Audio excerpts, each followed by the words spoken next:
할렐루야. 예수 그리스도의 이름으로 하나님 말씀 증거하겠습니다. 오늘 또 주님 앞에 나오신 여러분들을 진심으로 환영합니다. 또 영상을 통해서 예배에 참여하고 계실 여러분들도 환영하고 하나님의 축복이 함께 하시기를 원합니다. 오늘 이 시간에는 계속 이어서 느헤미야서 개론을 하겠습니다. 우리는 지금 성경을 전체적으로 개괄적으로 이해하는 개론 시간을 갖고 있습니다. 우리가 분명한 것은 창세기부터 느헤미야까지 에스라까지 분명한 것은 하나님은 선과 악을 말씀하시고 그리고 선한 자에게는 상을 주시고 악을 행하는 자에게는 심판하시는 그런 일련의 하나님의 일관된 그런 그 통일성을 우리에게 보여주시고 있다라고 하는 것을 우리는 알 수가 있습니다.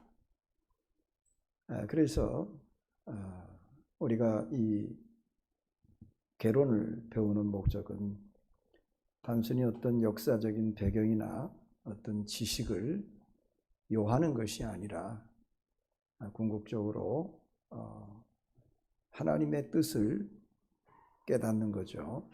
하나님의 그 뜻이 이제는 내 삶 속에서 이루어질 수 있도록 내 삶을 통해서 실천되도록 노력하는 것이죠. 그래서 내 삶이 하나님의 뜻대로 살아가고 내 생각이 하나님의 뜻대로 변하고 그렇죠.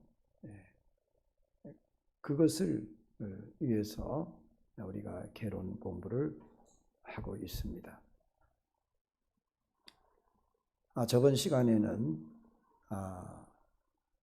이제 이스라엘이 포로로 귀환하는 그런 그 장면을 공부했는데 사실은 한 번에 귀환한 것이 아니라 3차에 걸쳐서 귀환을 했다. 그래서 1차 포로 귀환의 주요 지도자는 스룹바벨이고 그가 포로들을 데리고 귀환한 후 그가 한 일은 성전을 재건한 일이다. 여기서 재건했다는 것은 이미 586년에 회파된 그 성전을 재건했다는 말이지 스룹바벨이 성전을 재건하다가 다시 중간에 스톱했다가 다시 시작했다는 그런 재건이 아니고 그래서 이 부분을 정확히 짚고 넘어갔으면 좋겠습니다.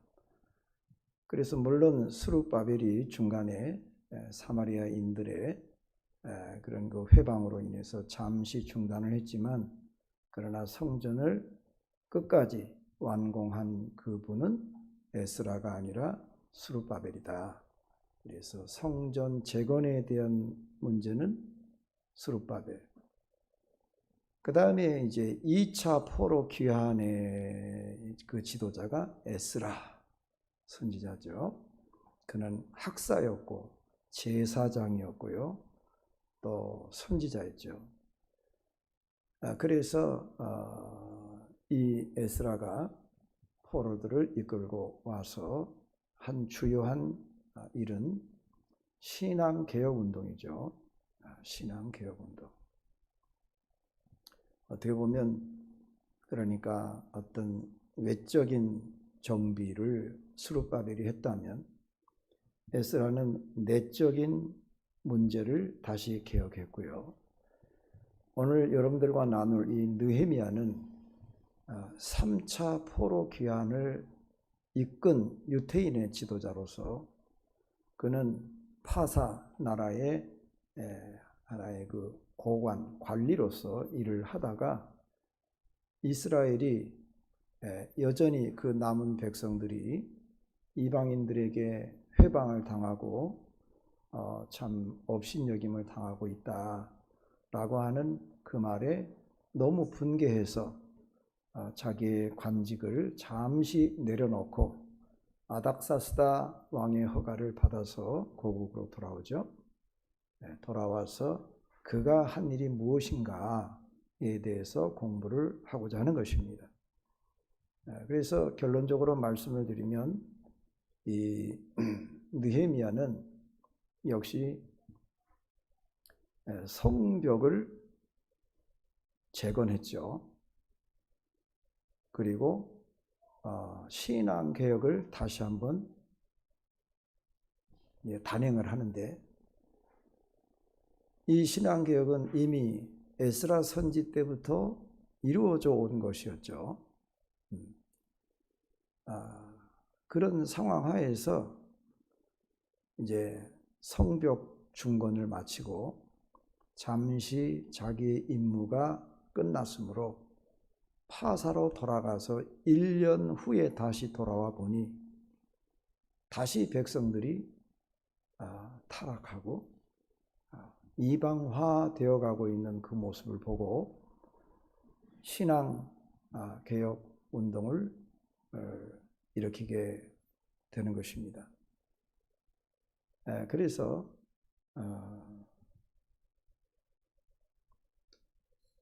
오늘 이 시간에 그런 내용을 갖고 여러분들과 함께 공부하고 은혜를 나누고자 합니다.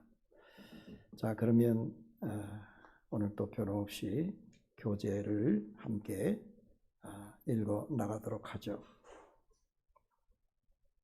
책의 제목, 책의 저자와 기록 연대 이 부분에서 좀 더 우리가 주의 깊게 살펴볼 필요가 있습니다.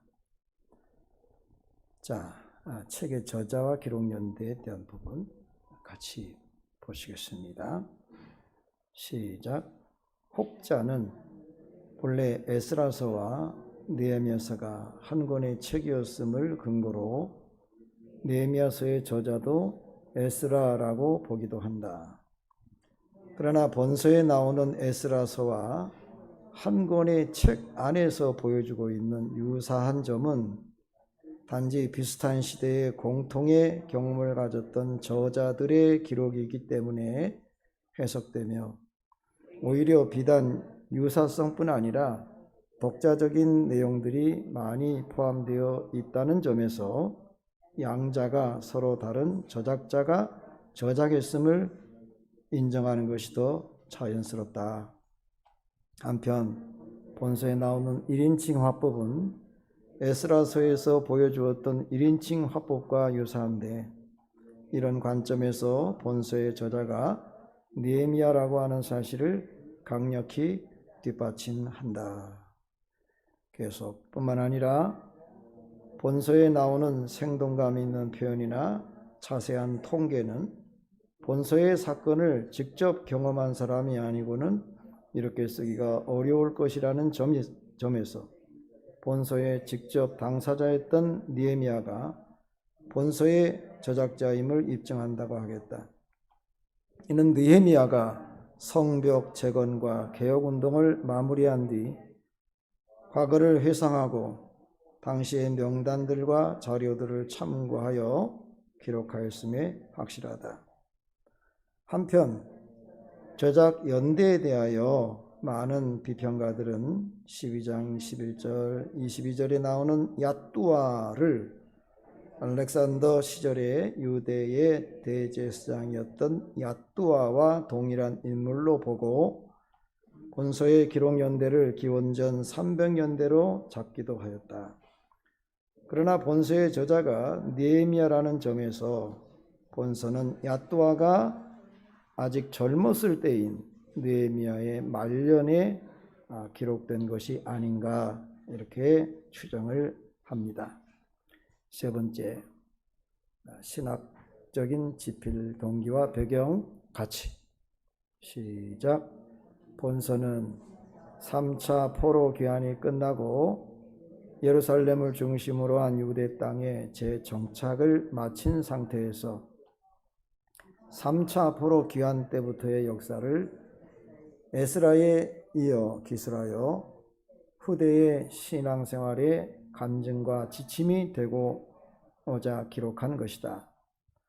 따라서 본서의 1차 독자는 성벽 재건을 마치고 언약의 갱신과 신앙개혁을 통하여 영적 부흥을 경험한 자들이다. 느헤미야는 이들에게 온갖 어려움을 극복하고 오늘에 이르렀음을 밝힘으로써 회복된 선민 공동체를 성결하게 유지시킬 것을 역사적 교훈을 통하여 촉구하고 있는 것이다. 한편 본서가 기록될 당시 역사적 배경은 페르시아의 패권주의가 다소 약화되어 페르시아 제국 내의 여러 민족들이 스스로의 통치권을 회복하려고 시도하는 때였다. 뿐만 아니라 애굽과 헬라는 페르시아 제국에 대항하는 큰 세력으로 이미 부상해 있었다. 따라서 유대인도 비록 페르시아 통치하에 있었으나 자민족의 안위를 위하여 스스로의 방비를 튼튼히 하며 민족 공동체의 구심점을 가져야 했다. 하나님은 이러한 역사의 소용돌이 속에서 에스라와 같은 종교 지도자와 느헤미야와 같은 유능한 행정가를 보내어 다시 유대 민족의 성결을 회복하게 하며 구속사의 주역이 되게끔 하였던 것이다. 이러한 상황 하에서 본서 저자 느헤미야는 자신의 사후에도 여호와 신앙 공동체가 유지되도록 하기 위하여 유대인의 국가적 회복과 신앙의 회복 과정을 세밀히 기록한 것이다. 그러나 본서에 보다 궁극적인 독자는 신약의 우리들이다. 이들에 대하여 본서는 일단 심판을 받아야 했던 선민 역사의 재건이 전체 기간으로 볼 때 약 150년이나 걸려서야 겨우 그 기틀이 완성될 수 있었음을 보여준다. 이는 궁극적으로 하나님이 끝내 이스라엘을 보호하셨음과 비록 백성들이 침체와 부흥을 되풀이하였지만 마침내 여러 가지 환난을 무릅쓰고 선민 역사의 재건의 기틀을 마련하였음을 보여주고 있는 것이다. 그러나 다른 관점에서 본다면 타락하여 심판을 받은 후에는 그 회복만으로도 오랫동안의 고통이 요구됨을 알 수 있다. 따라서 본서는 성도가 구원을 받은 후 자신의 영적 성장을 위하여 노력함으로 자신과 교회가 마귀의 포로가 되지 않고 지속적으로 승리하는 삶을 살아가야 함을 교훈하고 있다고 볼 수 있다. 네 번째, 느헤미야서의 내용. 느헤미야서는 에스라서보다 후대의 사건을 다루고 있다. 그리고 신구약 중간기에 가장 근접한 구약 성경의 최후의 역사를 다룬 책이다. 또한 학사요 제사장이었던 에스라가 성전 중심의 역사를 기록하였다면 느헤미야는 보다 넓은 정치, 외교, 종교적 입장을 공평하게 다루는 시각으로 역사를 기록하였다.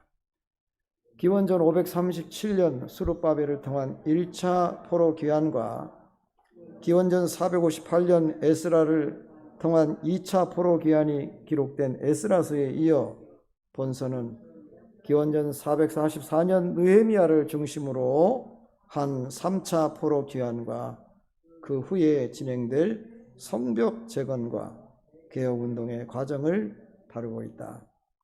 하나님의 역사하심으로 1차, 2차 포로 귀환이 이루어졌지만 당시 팔레스타인 지역에는 여전히 이방인들이 주도권을 행사하고 있었으며 유대인들은 능욕을 당하고 있었다.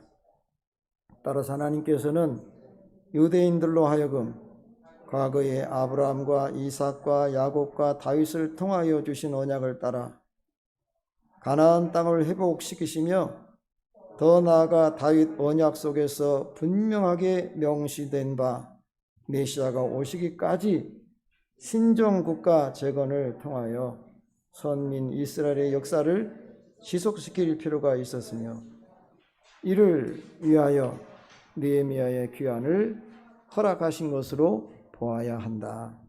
이처럼 느헤미야의 귀환은 앞서 두 번의 포로 귀환으로 이미 시작된 선민 공동체의 회복을 보다 더 구체화시키기 위한 하나님의 섭리가 있다고 하겠다.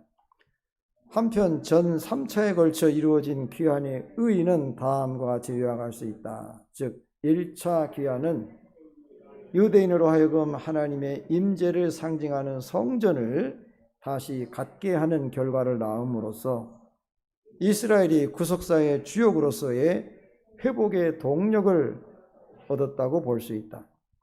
그리고 2차 귀환은 학사 에스라의 개혁을 통하여 선민으로서의 자질을 함양함으로 구속사의 주역으로서의 내면적 신앙 회복을 이룩하게 된 것이다.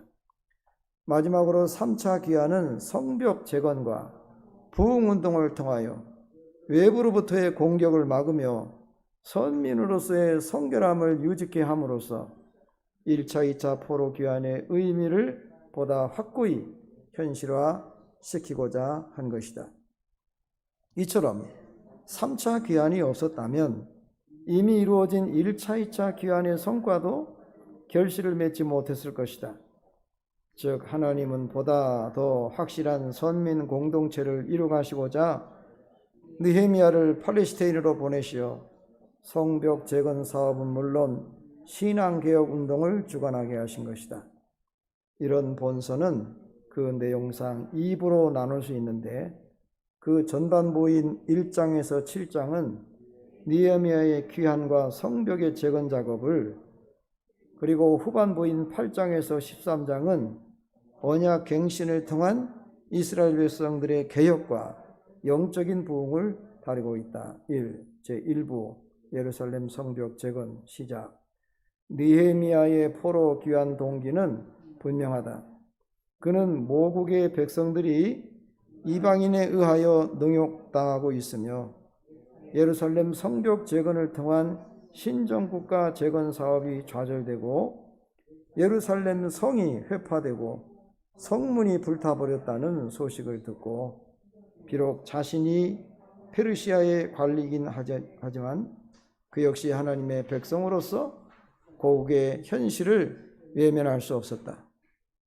이에 느헤미야는 하루속히 국가의 기틀을 세우는 일이 무엇보다도 시급함을 생각하고 바사왕 아닥사스다의 허락을 받아 예루살렘으로 귀환하였던 것이다. 그리고 귀환 후 그는 먼저 예루살렘 성을 재건하기 위하여 회파된 성벽을 탐사한 후 그동안 크게 좌절되었던 백성들에게 하나님의 도우심으로 여호와의 신앙을 강조하며 권고함으로써 드디어 성벽 재건 사업을 펼치게 되었던 것이다. 그러나 느헤미야의 성벽 재건 사업은 결코 순조롭지 못했다.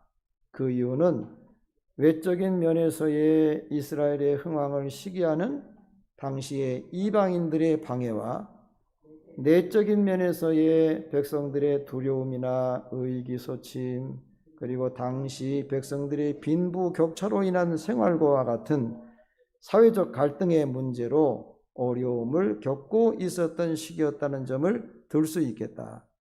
그러나 느헤미야는 뜨거운 신앙과 탁월한 지도력으로 이 모든 난관을 헤치고 불과 52일 만에 기적적으로 성벽을 완공할 수 있었다. 이러한 구체적인 내용을 살펴보면 제1장은 느헤미야의 예루살렘 귀환과 동기에 대하여, 2장은 제3차 귀환과 성벽 재건 작업 준비 과정을, 3장은 성벽 재건 사업의 진척 과정을, 4장에서 5장은 성벽 재건 사업에 있어서 대내외적으로 있었던 난관에도 불구하고 무사히 성벽을 완공한 사실을, 끝으로 7장은 예루살렘 성을 관리할 자들을 선정하고 예루살렘 성 거민들을 확보하여 인구조사를 실시한 사실을 기록하고 있다.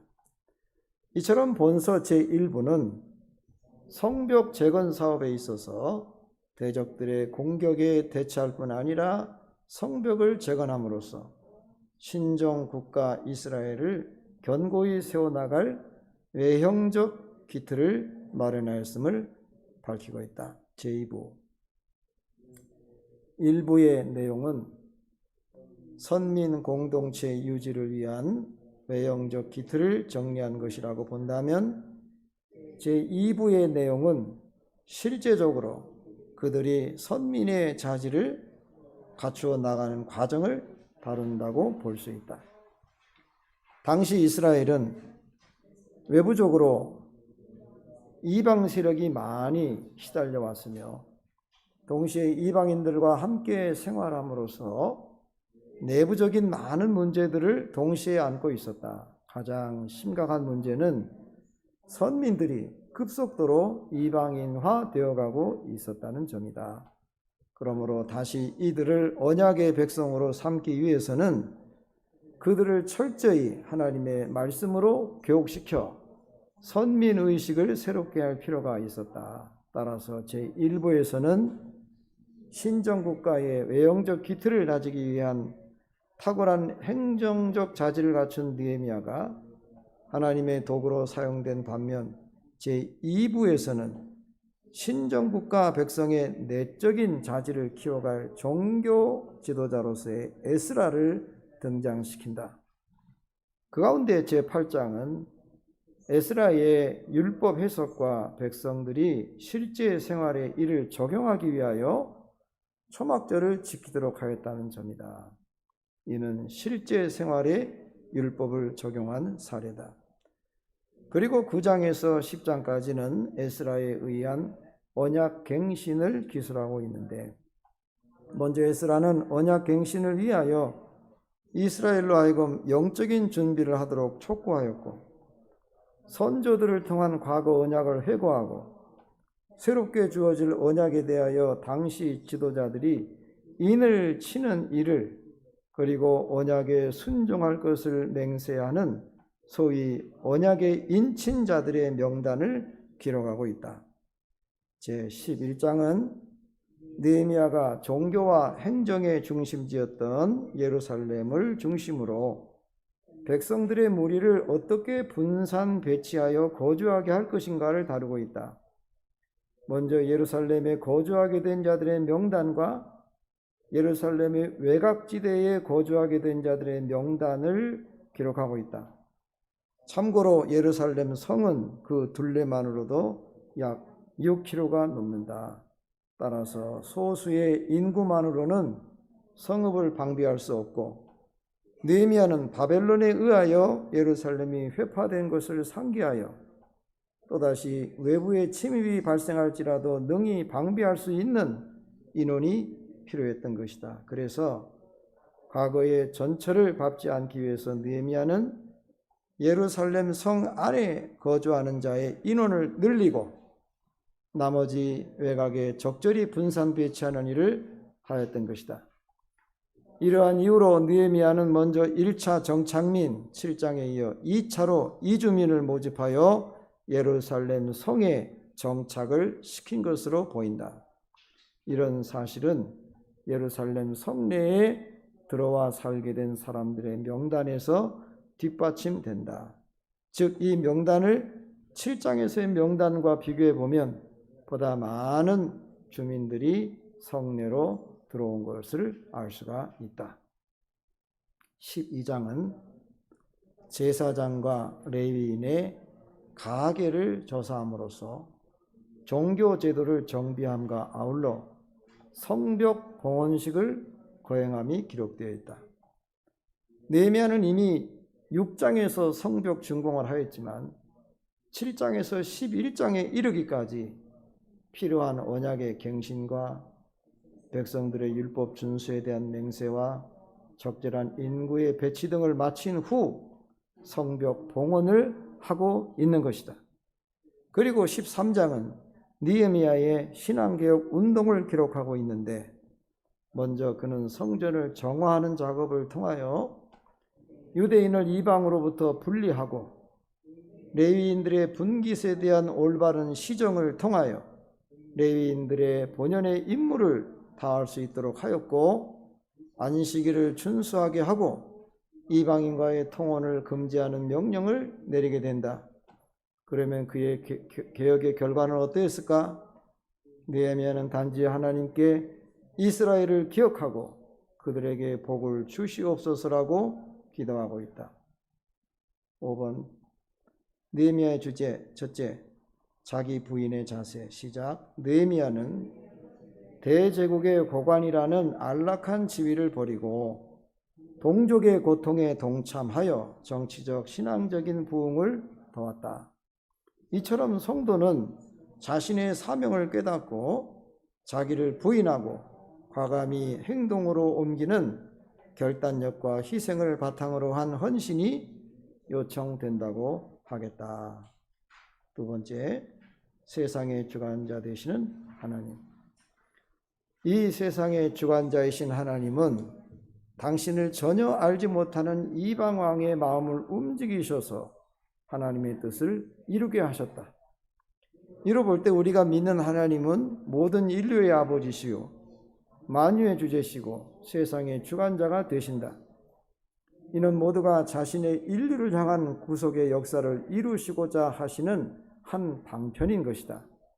이처럼 인류를 구원하시는 일은 하나님의 만물을 창조하신 근본 목적이 되시는 것이다. 셋째, 신앙의 재건. 성전 재건과 마찬가지로 느헤미야의 성벽 재건도 온갖 방해와 공작이 있었다. 이것은 성도가 주를 떠나 방황하다가 다시 신앙생활을 하고자 할 때 사단의 세력이 이를 두려워하여 방해함이 얼마나 강한 것인가를 보여준다. 그러나 하나님의 존재와 역사의 비전은 확실히 깨달은 자라면 이를 꿋꿋이 이겨내고 하나님 앞에서 자신을 바로 세워 나갈 것이다. 넷째, 새 언약에 합당한 삶. 에스라의 언약의 갱신은 단순한 이론상의 개혁뿐만 아니라 실생활의 개혁까지를 요청하고 있는 것이다.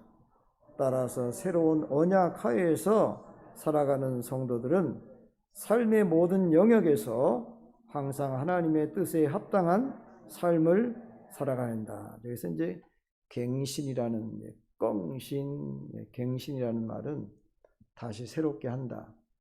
그래서 이제 신명기서가 바로 그 중에 하나인데, 신명기라는 게 다시 그 하나님의 명령을 그들에게 일깨운다, 그런 뜻이에요. 그럼 뭐냐? 출애굽기에서 하나님이 모세에게 십계명을 주셨잖아요.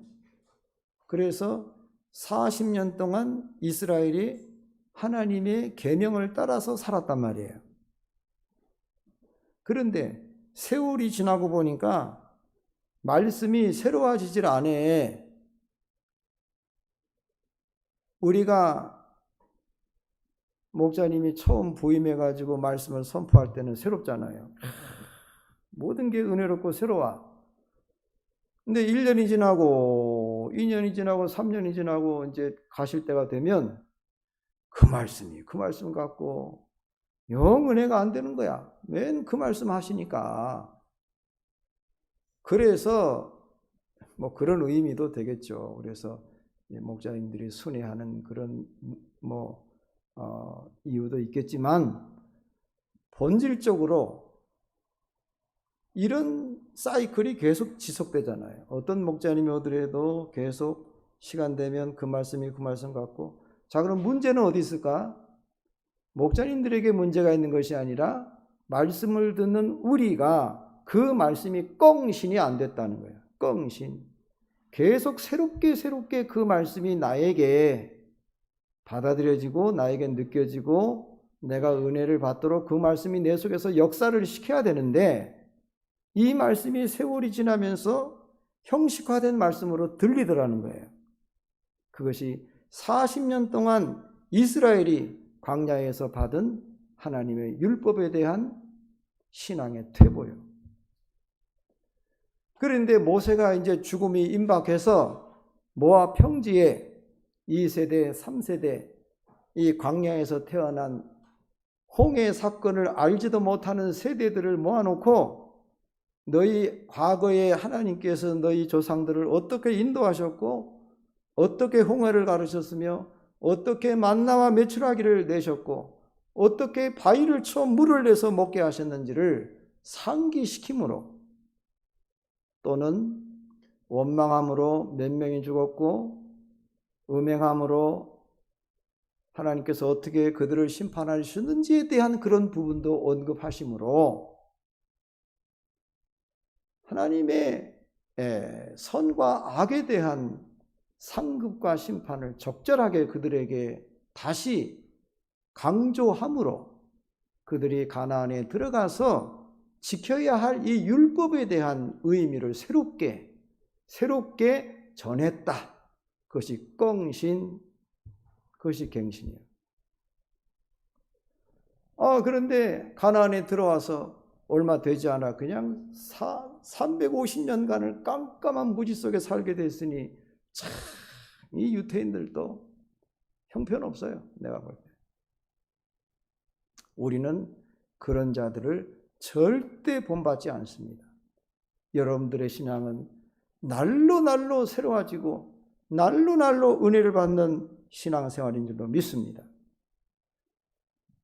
자, 그런데 오늘 여기서도 갱신이라는 용어가 나오잖아요. 갱신. 그렇죠? 왜냐하면 바벨론 포로에서 70년 동안 율법 없이 살았다가 돌아왔으니 그들에게 율법이 무엇이며 도대체 그 율법이 그들에게 어떤 의미가 있는지도 몰라요. 그냥 신분만 유태인이지 생활은 이방인화 됐다 이 말이야. 그러니 뭐가 필요하겠어요? 성전을 재건하는 일도 필요하고 뭐 여러 가지 필요하겠지만 신앙을 개혁시켜야 되는데 이 신앙 개혁의 핵심이 뭐냐? 에스라 선지자를 써가지고 이게 느헤미야가 에스라가 같이 있는 거야 지금. 아시겠죠? 2차 포로의 이야기는 에스라서고 느헤미야서는 2차 포로, 3차 포로에 돌아와서 3차 포로 귀환에 대한 이야기를 하고 있는데 에스라 선지를 등용해서 느헤미야가 신앙개혁 운동을 하게끔 배려했다 이 말이에요. 뭔 얘기인지 아시죠? 아마 느헤미야는 어떤 행정가로서의 자질은 있어도 어떤 학사는 아니에요. 그러니까 율법에 정통한 학사는 아닌 것 같아요. 관리 출신이니까. 그래서 에스라 선지를 들어서서 8장에서 10장까지 다시 율법을 갱신해서 이 포로에서 돌아온 전체 이스라엘에게 율법을 다시 새롭게 해석해갖고 전달하는 과정이 그래 기록되어 있는 거예요. 그 말씀을 드리려고 하는 것입니다. 6번. 자, 6번. 그러면 본서에 나타난 느헤미야의 특징이 뭐냐? 첫째, 겸손한 자로서의 느헤미야. 두 번째, 중보자로서의 느헤미야. 느헤미야는 뭐 금식도 하고 중보기도도 하고 뭐 이렇게 했죠. 또 정화자로서의 느헤미야. 느헤미야는 스스로 나는 어떤 사람에게도 이 녹물을 먹지 않았다 이 말이야. 뇌물이나 이런 걸 절대 내가 먹지 않았다고 계속 얘기하죠. 그리고 그 당시 지도자들의 불의를 꾸짖고 있죠. 자, 이제 그런 내용들이 있죠. 그래서 이 성전을 정화하고 있습니다. 13장에 보면 마치 예수님이 성전을 정화하듯이 안식일이 됐는데 성전 문 앞에서 장사를 하고 있는 거야, 사람들이. 그러니까 느헤미야가 머리가 돌아요, 안 돌아요? 그래가지고 막 예수님이 하셨던 것 같이 전부 쫓아내고 안식일에 절대 이 장사를 하지 않도록 그렇게 하는 그런 일들을 단행을 했습니다. 자, 네 번째, 승리자로서의 느헤미야. 여러 가지 참 방해가 있었지만 이런 것들을 다 이기고 끝까지 승리했다는 것입니다. 마지막 느헤미야와 우리 현대 성도들을 한번 읽어보도록 하겠습니다. 자, 느헤미야 하면은 제가 볼 때는 에스라 선지보다도, 물론 에스라 선지도 훌륭하죠. 느헤미야 선지는 굉장히 좀 폭이 넓은 일꾼인 것 같아요. 그러니까 생각이나 모든 미래를 내다보는 것이 굉장히 좀 넓은 그런 일꾼이었던 것 같습니다. 그래서 당시의 어떤 정치, 종교, 군사 이런 측면에서의 관점에서 에스라 느헤미야서를 기록하고 있다는 것입니다. 자, 그러면 첫째 보겠습니다. 헌신하는 자의 정신을 우리가 알 수 있다. 읽겠습니다. 시작. 느헤미야는 동족의 어려움을 알았을 때 망설이지 않고 기욱하였다. 뿐만 아니라 성벽을 재건함이 자기의 사명임을 깨달았을 때 이를 위하여 전심전력하였다. 이처럼 성도는 자신을 통해서 이루시고자 하는 하나님의 뜻을 깨달았을 때 머뭇거리지 않고 과감히 행동하며 결단력 있는 사명감으로 끝까지 그 임무를 완수하는 정신을 발휘해야 한다. 두 번째, 헌신하는 자의 준비. 시작. 느헤미야는 성벽을 재건하기 전 먼저 무너진 성벽을 탐사하며 세밀히 계획을 세웠다. 이처럼 성도들도 하나님을 향한 열심이 경솔하게 끝나지 않도록 항상 철저하게 준비함으로 하나님의 사역을 실천에 옮기도록 노력해야 한다. 셋째, 헌신하는 자의 합력.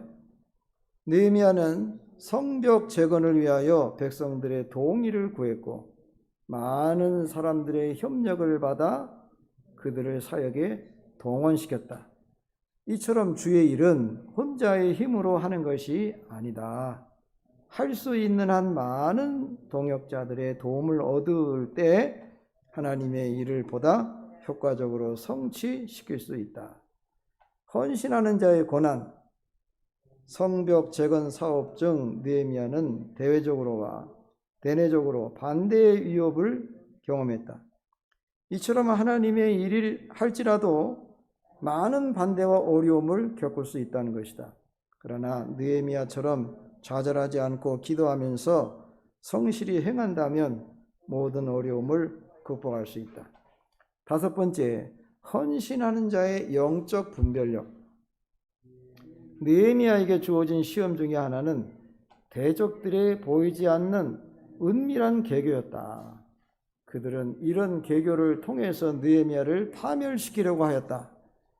이처럼 교회의 성도들은 늘 은밀한 중에 사단의 시험이 있을 수 있음을 항상 조심하고 이를 잘 분별하여 이를 지혜롭게 처리하고 대처해 나가야 한다.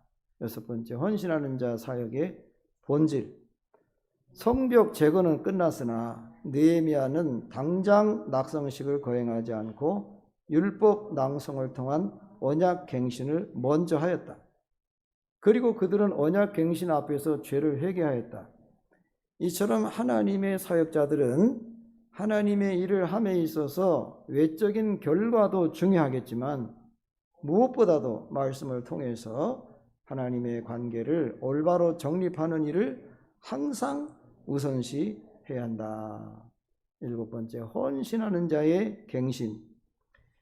느헤미야는 스스로를 갱신하였다. 또한 제사장과 레위인들에게 먼저 선교를 요구하였다. 하나님의 일을 맡은 자들은 솔선수범하여 먼저 자신을 깨끗게 해야 한다. 묵도합시다.